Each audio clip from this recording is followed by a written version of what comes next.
ஈரானுடைய revolutionary card இவர்கள் active செய்த சி மைன்ஸ், அதி பாதாளத்தில் இருக்கக்கூடிய அந்த மைன்ஸ்கள் கப்பல் அங்கிருந்து போகும்போது அப்படியே வெடிச்சு செதறிடும்.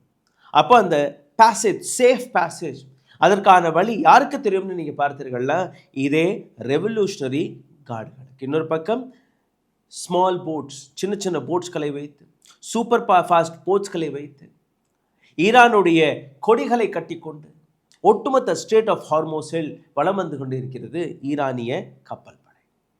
அமெரிக்கா ஒரு விஷயத்தை தெளிவுபடுத்த முடியாமல் இருக்கிறது, எப்படி அவர்கள் இந்த இடத்தை கண்ட்ரோல் செய்ய போகிறார்கள் என்று. ஏன்னா அங்கே இருக்கக்கூடிய ஆக்டிவிட்டி இன்னும் அதிகரித்திருக்கிறதே ஒழிய குறையவில்லை. சீஸ்ஃபயருக்கு அப்புறம் தான் இந்த ஆக்டிவிட்டி அதிகரித்திருக்கிறது.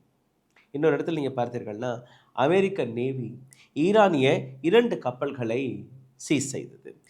டிஃபனி இன்னொரு கப்பல்.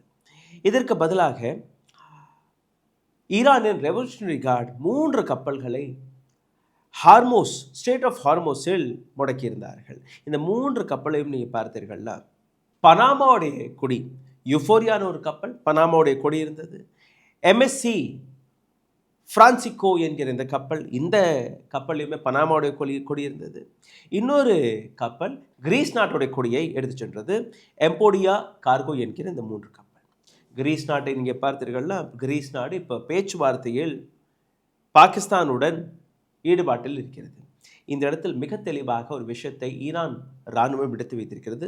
Pakistan, Saudi Arabia, United Arab Emirates யாராக இருந்தாலும் அமெரிக்காவை, அவர்களுடைய கப்பலை நீங்கள் பின்னுக்கு போக சொல்லவில்லை என்றால் நாங்கள் யாருடனுமே எந்த விதமான பேச்சுவார்த்தைக்கும் தயாராக இல்லை.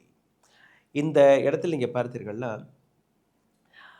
ஈரான் அமெரிக்கன் கப்பல்களை மிக தெளிவாக டார்கெட்டில் வைப்பதாக கூறியிருக்கிறார்கள். அதாவது ஒரு துளி நீங்கள் அங்கேருந்து நகர்ந்தீர்கள்னா நாங்கள் இங்கேருந்து அடிப்போம்.